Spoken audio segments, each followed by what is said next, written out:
सौरभ जी, जैसे एक अच्छी फिल्म बनाने के लिए एक अच्छा डायरेक्टर चाहिए, वैसे ही एसएमई आईपीओ तक जाने के लिए काबिल मर्चेंट बैंकर भी चाहिए।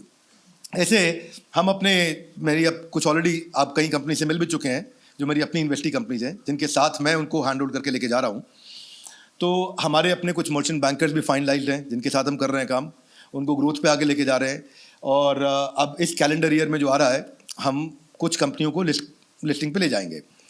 लेकिन ऐसा मर्चेंट बैंकर अगर आपको बाकी लोग सुन रहे हैं, तो आपको क्या लगता है कि एसएमई उसमें क्या देखे कि मर्चेंट बैंकर अपने फायदे के लिए नहीं, उसके फायदे के लिए काम कर रहा हो, उस ऑर्गेनाइजेशन, उस प्रमोटर के फायदे के लिए काम कर रहा हो?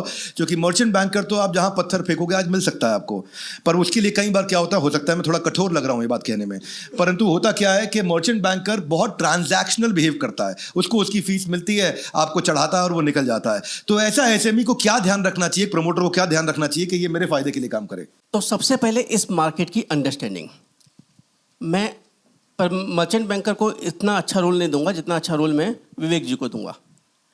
क्या है, पहले ये चीज़ समझने की ज़रूरत है। सारा खेल शेयर होल्डिंग पैटर्न का है।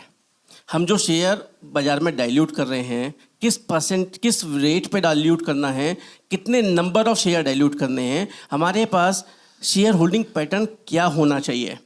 अब अगर वो अंडरस्टैंडिंग प्रमोटर के पास जनरली नहीं होते, because they don't come with the corporate financing और इस तरीके के चीज़ों के बैकग्राउंड के पास, ना ही उनके पास कोई इस तरीके की सीए टीम होती है, बिकॉज हर एक कोई स्ट्रगल फेस से निकल रहा होता है। प्रमोटर जनरली बिजी रहता है धंधे को बढ़ाने में। मर्चेंट बैंकर का रोल दो चीज़ों पे आता है प्रैक्टिकल एस्पेक्ट पे। एक तो डीआरएचपी फाइलिंग, एक आपका शेयर होल्डिंग पैटर्न बना के डीआरएचपी फाइलिंग वाला पार्ट आ गया।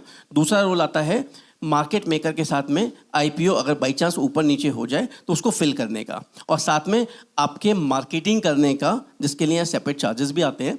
And they get this marketed, जिसमें आपका अपने पूल ऑफ इन्वेस्टर से वो कह देंगे इसको सब्सक्राइब कर लो, राइट। उसके लिए आपसे फीस जरूर चार्ज करेंगे। मार्केट मेकिंग की सेपरेट फीस आती है मर्चेंट बैंकिंग की फीस के अलावा।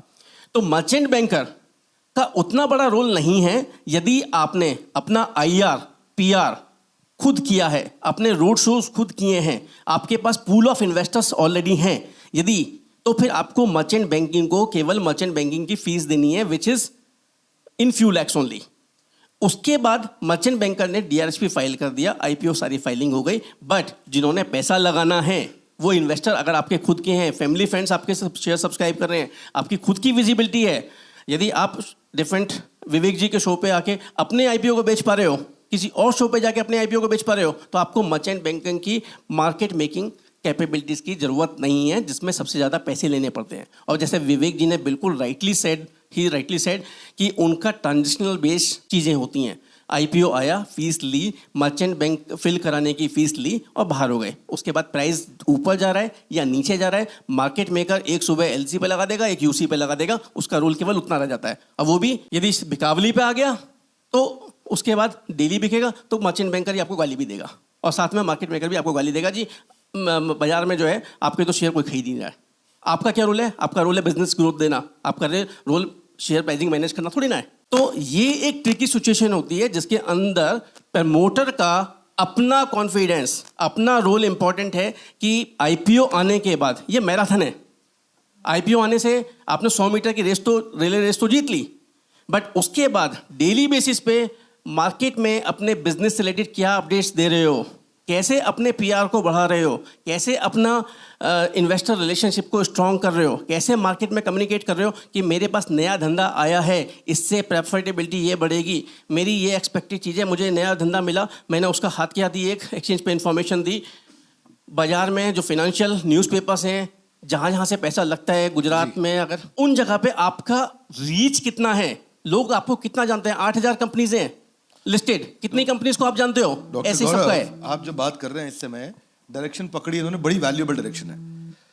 कोई अगर ध्यान से सुने मेरी बात को, कि आईआर और पीआर की तरफ जा रहे हैं, investor relation, public relation. Investor relation हो गया आपके इंस्टीट्यूशन या बड़े इन्वेस्टर्स के लिए साधारण भाषा में, जो कोई इन्वेस्टर आगे पैसा लगा रहा है, या पीआर रिटेल इन्वेस्टर्स के लिए भी।